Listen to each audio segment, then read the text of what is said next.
Hello everyone, English learner channel में आप सभी भाई बहनों का हार्दिक स्वागत है। प्लीज़ चैनल अपने चैनल को ज्वाइन करें, लाइक करें और कमेंट करें स्टोरी कैसे लगी और हाउ टू रीड इंग्लिश कैसे पढ़े मैं आपको सिखाने जा रहा हूँ। आपको इंग्लिश टू हिंदी ट्रांसलेशन सीखना है तो हमारे इसी चैनल में दूसरे चैनल की लिंक दी गई है, वहाँ जाकर आप इंग्लिश टू हिंदी ट्रांसलेशन सीख सकते हैं।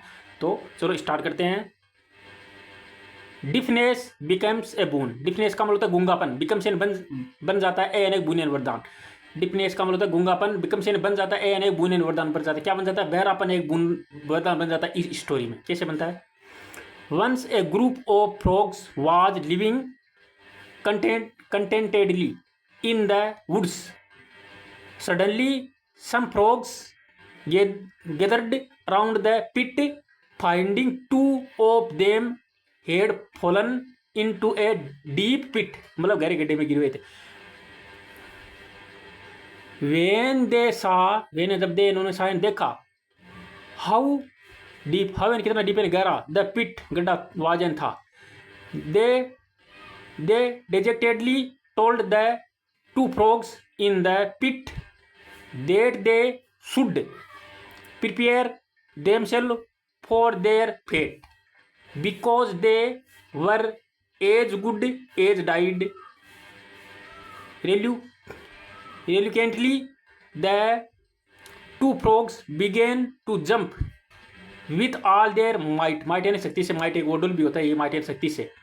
Some of the frogs shouted into the pit that it was hopeless and that the two frogs wouldn't have been in that situation if they had been more careful, more obedient, listening to them.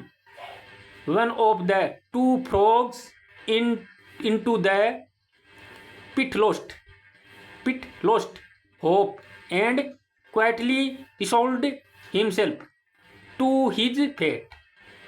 He lay down at the bottom तल पर of the pit गड्ढे के तल पर and or died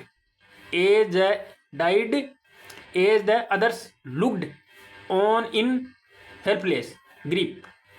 But another frog kept struggling मतलब संघर्ष करता रहा। फाइनली आखिरकार ही लिफ्ट, ये उन्होंने लिफ्ट में छलांग लगाई थी सो हाई, सो यानी बहुत ऊंची। That he sprang out of the pit मतलब बाहर आ गया था। The amazed frog asked him why he keep jumping as they told him it was impossible. Reading their lips, reading पढ़कर दे रहे हैं उनके लिप यानी होठों को पढ़कर। वो सोचा कि मैं आप कह रहे थे ना, मैं उसको सुनाई तो दे नहीं रहा था, आपके होठों को पढ़कर मैंने संघर्ष किया। क्योंकि वो बहरा था और वो बहरा नहीं होता तो वो मेंढक भी मर जाता, लेकिन वो बहरा था। वो कह रहे तेरे से नहीं निकला जाएगा, तेरे से नहीं निकला जाएगा। तो उसको तो सुनी रहे, उसको तो ये सुनी रहा था, मतलब वो उठ के होठों ये पढ़ रहा था कि ये कर रहा था कि तू निकल जाएगा जंप लगा। तो इस चीज़ से उन्होंने मनोबल बढ़ा दिया और वो बाहर निकल गया।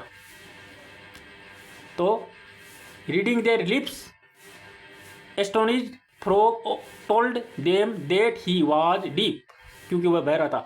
मोरल का मतलब शिक्षा। समटाइम्स वीकनेस बिकम्स स्ट्रेंथ, मतलब समटाइम वाला कई बार वीकनेस यानी कमजोरी, बिकम से बन जाती है। क्या बन जाती है? स्ट्रेंथ यानी ताकत बन जाती है। तो ये इसमें कमजोरी थी, उसको सुनाई नहीं देता, बह रहा था, तो ये क्या बन गई? स्ट्रेंथ यानी ताकत बन गई उसकी। ओके।